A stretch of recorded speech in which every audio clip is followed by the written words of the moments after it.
Hemos convocado a dos economistas. Uno nos acompaña en nuestros estudios, Omar Velasco, economista y docente universitario. Omar, muchas gracias por llegar esta mañana hasta la montaña. Muchas gracias, Diego, por la invitación. Siempre es un gusto estar aquí en Piedra, Papel y Tinta. Para nosotros el gusto. Primera vez en el año, ¿no? Estamos arrancando. En el nuevo ciclo del Piedra, Papel y Papel. Me encanta, la verdad, el formato que le has puesto. Esta mesa se ve espectacular y, bueno, pues desearte, un buen arranque de año. Muchas gracias, siempre un placer contar contigo. Vicente Aguirre, economista, docente e investigador, también nos acompaña. Vicente, ¿cómo está? Buenos días. Omar Velasco, Diego Montaño, los saludamos. Estimado Diego, un gusto nuevamente estar en tu programa. Un saludo cordial a Omar y a toda tu audiencia. Bueno, pues atentos a comentar un poco la coyuntura económica. Bien, queremos agradecerles mucho. A ver, este anuncio, más allá de que entendemos fue una confusión del presidente del Banco Central que habló de 770,000 ahorristas. Nosotros hicimos la matemática, comentarle, Vicente, 48 millones que dijeron están destinando. Entre 770,000 da $62. Uno ahí entiende que no es esa la cifra. Sí, 75,000 tiene más sentido porque ahí son $640. Aunque revisando la página del Banco Central persiste el dato de los 770,000. ¿O es que estamos entendiendo mal y hay 770,000 individuos, pero 75,000 van a sacar o están activos? A ver si tienes algún dato, Omar, y luego Vicente. Bueno, en principio lo que hay que explicar es que el gobierno está tratando de levantar este cepo financiero que han puesto los bancos hace cerca de 3 años a la población, limitando el flujo de dólares en el sistema financiero. Bueno, ¿Cepo o corralito? En realidad, el corralito es una definición más argentina.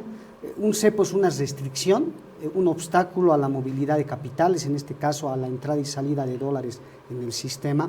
Por eso yo prefiero, utilizar este concepto más genérico, ¿no?, de cepo financiero. Pero, bueno, en principio es una medida positiva, pero yo creo que es en realidad, simbólica, porque, volviendo a los números, en realidad estos 48 millones que se van a entregar representan el 2% de los cerca de 2.400 millones de dólares que están en el sistema financiero en moneda extranjera.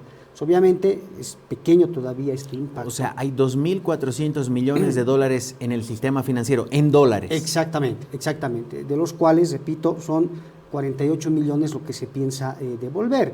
Ahora, tú decías muy bien, creo que ha habido una confusión en, de alguna forma, sobremagnificar el número de beneficiarios, porque, fíjate tú, en todo, yo creo que más que hablar de beneficiarios, lo que el gobierno creo que trató de explicar es el número de cuentas, porque lo que puede ocurrir, Diego, es que haya una persona que tenga más de una cuenta en el sistema, ¿no? Y obviamente eso hace de que pueda, beneficiarse varias veces, ¿no? Ahora, en todo el sistema financiero hay como 12 millones de cuentas, ¿no? Eso representaría cerca del 8% del universo de depositantes, y no como básicamente se ha interpretado que es el 80% del sistema. Sí, dijo 80 de cada 100, dijo el presidente ayer, claro, que del Banco Central. Que sería el 80%, ¿no? Ahora, hay algo más importante. Yo creo que hay que diferenciar lo que es el ahorrista del depositante, porque el ahorrista es aquella persona que deposita su dinero en el banco con el objeto de preservar el valor del dinero. En cambio, el depositante yo lo definiría como aquella persona que en realidad utiliza el sistema financiero para realizar operaciones vinculadas a su giro de negocio. En ese sentido, yo lo que veo que los que en realidad se van a beneficiar de esta medida, principalmente van a ser comerciantes, pequeñas empresas, pero muy marginalmente en realidad los ahorristas, porque la mayoría de los ahorristas tienen su dinero a plazo fijo. Eso quiere decir que el monto que tienen invertido, depositado en el banco, fácilmente supera los $1,000 por persona. Consecuentemente, no van a, esta gente tiene todavía que esperar a que el gobierno les pueda dar una solución en los próximos meses. Vicente, ¿Fue un error o estamos interpretando mal los datos que dieron a conocer? No sé si usted tiene alguna información sobre, finalmente, cuántas personas van a ser las beneficiadas. Ayer el presidente del Banco Central hablaba de 770,000 familias o cuentas que representan el 80%, pero ahora Omar nos dice hay 12 millones de cuentas y si son 770,000 las que están en dólares, representan menos del 7%, haciendo una matemática hacia la rápida. Y entonces hay una danza de cifras que nuevamente nos marean a los que no somos del palo. Bueno, la verdad es que no son la cantidad de personas, ¿no?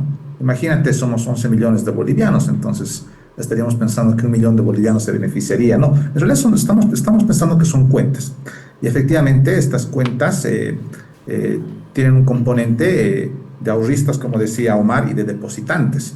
Probablemente los depositantes se concentren, como decía en las noticias, están concentrados con las empresas, estas pequeñas empresas que hacen operaciones con el sistema financiero y pues que recibían parte de sus ingresos y cubrían parte de sus obligaciones a través del sistema financiero y que en algún momento han quedado atrapadas en el cepo.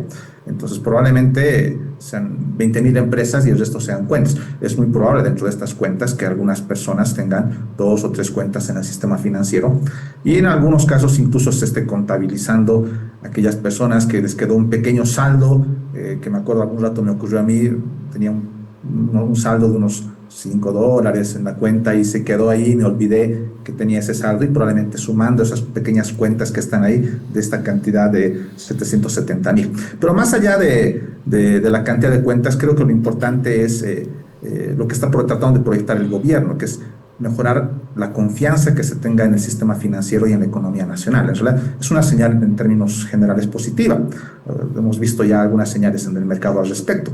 Por ejemplo, como tú lo has mencionado al inicio del programa, pues hay una pequeña variación entre el tipo de cambio, ya sea paralelo, referencial, de ayer y hoy. Entonces, los mercados están tomando esto como una buena señal y está buscando estabilizar a la economía nacional. Si bien es una señal pequeña, Omar habla del 2%, efectivamente 48 millones de 2.400 millones que se tiene es 2% de lo que se debería devolver a los ahorristas, pero es una señal positiva. Esperemos que las medidas siguientes que seguramente van a ser escalonadas, el gobierno está hablando de incrementar esto en una siguiente oportunidad a ahorristas de menores de 4,000, 5,000 dólares, seguramente van a ir avanzando de acuerdo a la disponibilidad que se tenga en reservas, pues van a ir mejorando la confianza del consumidor. Lo que ahora tendríamos que esperar es ver qué es lo que van a hacer estos ahorristas con estos dólares que van a obtener. Probablemente para las empresas sea una inyección de capital, vayan a utilizarla. El resto de ahorristas veamos si mantiene la confianza en el sistema financiero y qué porcentaje de estos 48 millones se quedan en el sistema financiero, ¿no? Entonces, esto tiene que ser todavía complementado con otras medidas. A propósito de otras medidas, no sé si tuvieron oportunidad de leer el documento completo, las disposiciones.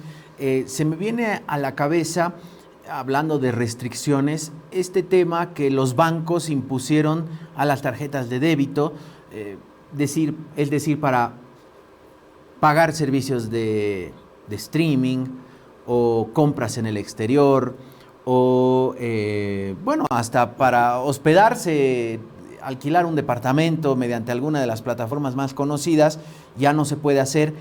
¿Esta restricción, este levantamiento del cepo afecta a eso o no tiene nada que ver? No, ¿eso sigue intacto, esa restricción de 20, 25, 30, 50, en el mejor de los casos hasta $100 mensuales? Omar. Bueno, en realidad esto va a ir de forma gradual, como bien lo ha dicho Vicente, a quien aprovecho en saludarle y qué gusto es compartir cámaras esta mañana. Bueno, son en realidad varias medidas que el gobierno tiene que ir implementando de manera cronológica para ir normalizando el sistema de pagos.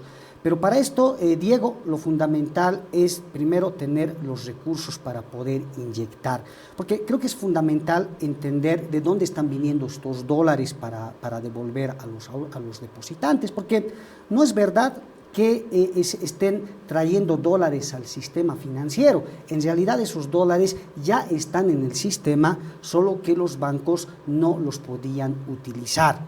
Lo que ha ¿Pero aprobado, dónde estaban? ¿En la bóveda de cada uno de los bancos? ¿En el Banco Central? ¿Dónde estaban? Mira, lo que ha aprobado el Banco Central esta semana es una resolución de directorio que modifica el reglamento del encaje legal.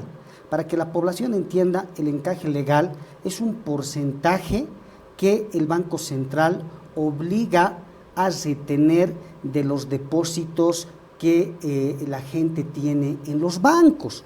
Y en ese sentido, lo que ha ocurrido es que este porcentaje de encaje legal para moneda extranjera se ha reducido. Para plazos que iban de menos de 2 años, depósitos a plazo fijo de 4% a 3,5%, y depósitos a plazo de más de 2 años se ha reducido de 5% a 3,5%. Entonces, esta reducción del encaje legal lo que ha hecho es liberar recursos en el sistema financiero que estaban retenidos para que los bancos los puedan de alguna forma utilizar. Pero, a ver, aquí creo que hay 2 temas fundamentales. El primero es que en realidad quien está financiando la devolución de dólares a los depositantes no es no es el Banco Central, no son los bancos privados, son los recursos de los ahorristas, repito, con depósitos digamos, de más de plazo Tampoco fijo. son los préstamos internacionales. No son esos, son recursos ya depositados en el sistema financiero que se tenían retenidos, hoy se están liberando y con eso se está compensando. De alguna forma hay una transferencia de liquidez entre depositantes en el sistema. Pero lo que es evidente es que en realidad los bancos en estos últimos meses han ido acumulando dólares en el mercado de divisas, y ahí digamos es interesante entender este comportamiento, porque solo en el mes de diciembre han comprado como 700 millones de dólares a los exportadores y han vendido como 400 millones de dólares, es decir, han generado un saldo favorable de más o menos 300 millones. Si tú le sumas lo del mes de enero, que más o menos alcanza a otros 200 millones hasta el 20 de enero, estamos hablando que hoy los bancos tienen alrededor de 500 millones de dólares que en realidad no solamente permiten financiar esta política de devoluciones para los depositantes con menos de $1,000, sino que incluso podrían devolver a grupos de ahorristas más altos. Y obviamente ahí entra lo que tú decías, se deberían utilizar estos recursos para poder ir ampliando lo que es el uso de los cupos para tarjetas de crédito, para compras por internet. O sea, los bancos tienen hoy la disponibilidad de dólares. Yo creo que esto es importante también que ellos lo puedan ir implementando. Vicente, esta transferencia de la que hacía referencia Omar no pone en riesgo de ninguna manera al sistema financiero o merman las reservas del Banco Central de Bolivia, las reservas en dólares me refiero, tomando en cuenta que hasta ahora la llegada de divisas solo fueron anuncios, porque deben pasar por un proceso todavía burocrático en la asamblea, desembolsos y todo aquello tiene su tiempo. En ese sentido, ¿no ponen en riesgo el tema financiero, la salud del sistema financiero o las reservas en dólares del Banco Central? Mira, dos puntos. El primero, Omar decía que estos recursos provienen del encaje legal. Es correcto, en realidad se ha hecho una modificación del encaje legal. Omar hablaba de datos, hablaba con mucho detalle. En general ha pasado de un encaje de un 15 al 13,5, si no me falla la memoria, en términos generales, ¿no? Porque el encaje también puede ser por depósitos Vista, DPF, etc.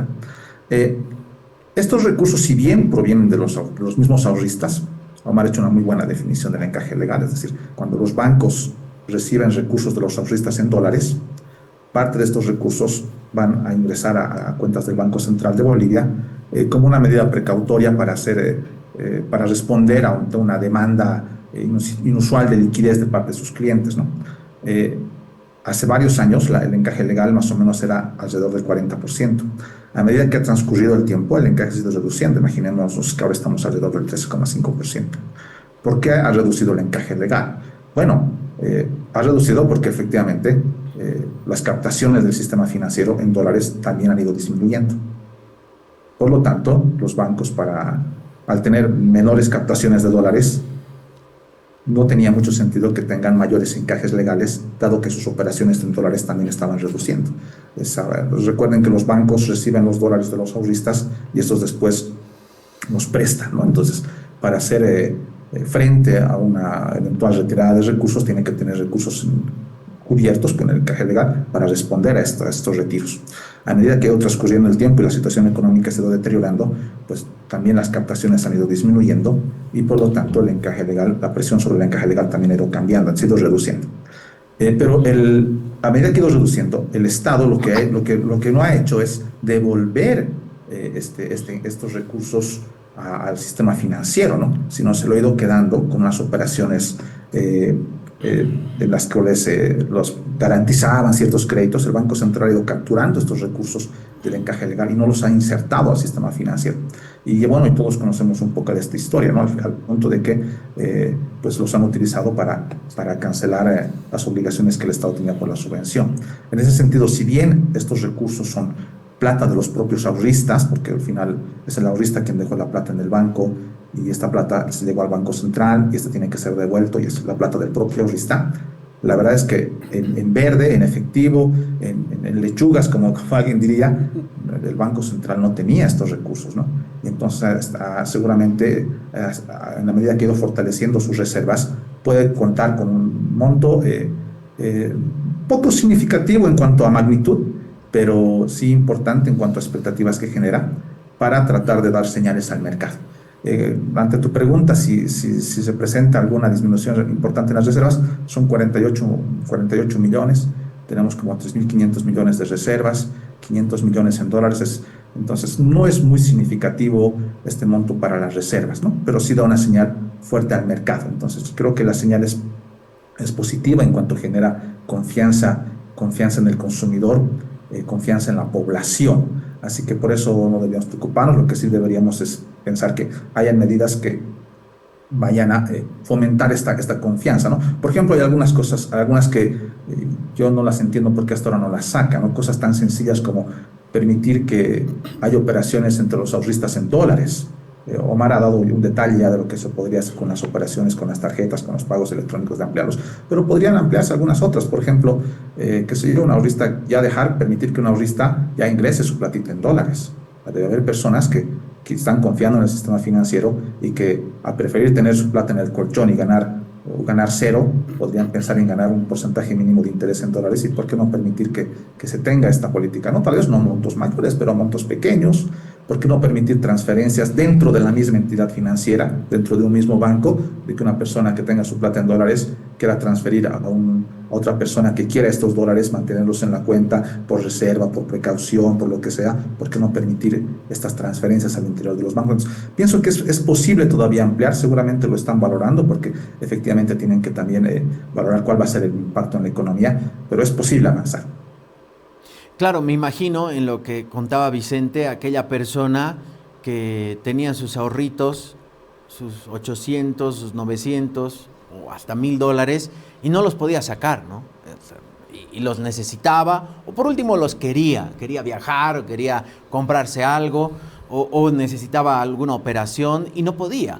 En ellos pensamos y decimos, vaya, qué alivio para ellos. ¿Qué pasa con los que tienen $1,001, $1,500, $2,000? Hoy el ministro en entrevistas decía que hasta quienes tengan $4,000 o $5,000 se prevé que entrando el segundo semestre puedan ya soltar sus recursos, devolverles sus recursos.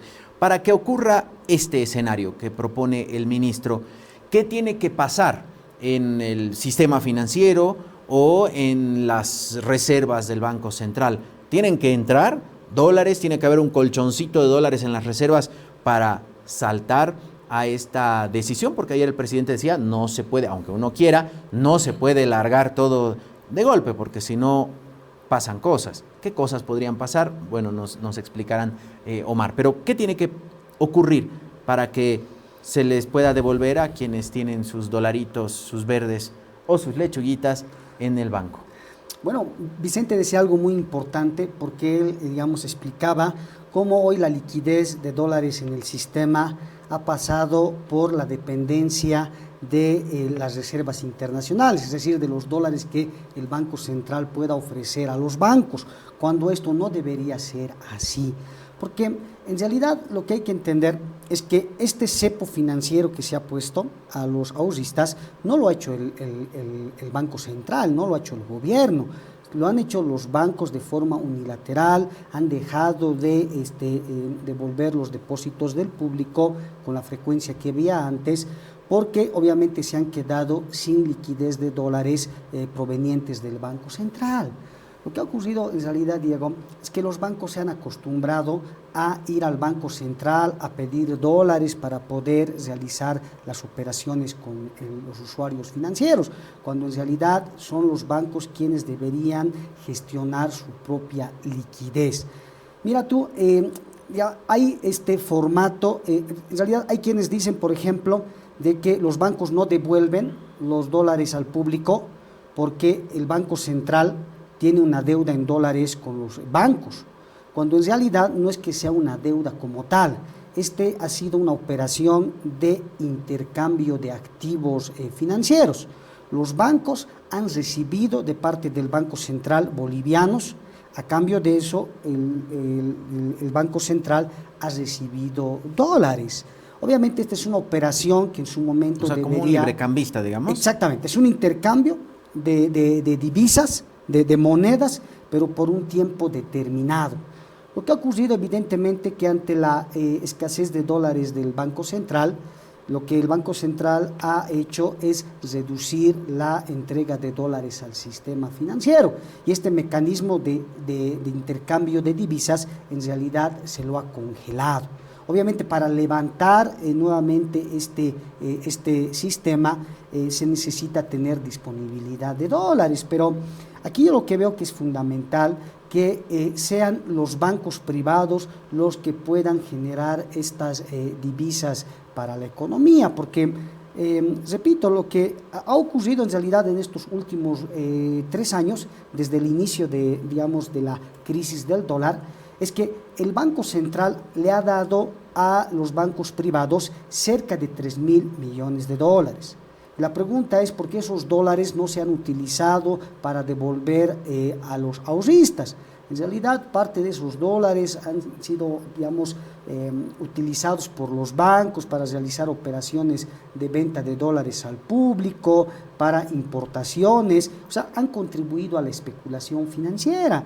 Por tanto, yo lo que creo que es fundamental que las entidades financieras hoy asuman una corresponsabilidad en la escasez de dólares y puedan, por un lado, aumentar la oferta de dólares mediante todos los mecanismos de oferta de servicio que tienen al público, pero del otro lado también tienen que reducir los costos de cobro de comisiones por el envío de dólares al exterior, porque hacia el mes de noviembre hay que recordar que cuando tú querías importar un producto del exterior, un banco comercial te cobraba cerca del 60% en la comisión de envío al exterior. Lógicamente eso encarecía el costo de la importación.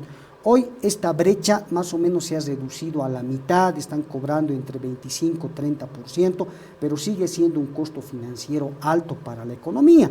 En ese sentido, es fundamental de que haya un uso más racional, más oportuno de los dólares del país, y obviamente esto ayude a ir recuperando la credibilidad del sistema financiero, que es esencial para entrar en este proceso de estabilización del tipo de cambio.